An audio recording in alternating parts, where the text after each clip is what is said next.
రాజధాని రైతులకు మరో 3 ఏళ్లు క్యాపిటల్ గెయిన్స్ మినహాయింపు ఇవ్వాలని కేంద్ర మంత్రి నిర్మలా సీతారామన్ అమరావతి జేఏసీ కోరింది. ఈ మేరకు కేంద్ర మంత్రి నిర్మలకు కన్వీనర్ పువ్వాడ సుధాకర్ వినతిపత్రం సమర్పించారు. అధికారులతో చర్చించి నిర్ణయం తీసుకుంటానని కేంద్ర మంత్రి నిర్మల హామీ ఇచ్చారు.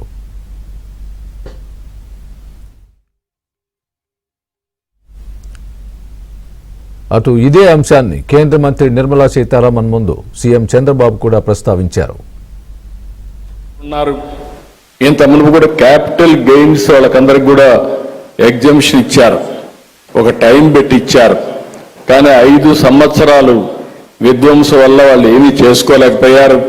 ఆ బెనిఫిట్ రాని పరిస్థితి వచ్చింది. మీరు కొంత సమయం ఎగ్జంప్షన్ ఇస్తే ఆ బెనిఫిట్ కూడా రైతులకు వస్తుంది. త్యాగం చేసిన రైతులకు స్ఫూర్తినివ్వాల్సిన అవసరం ఉంది.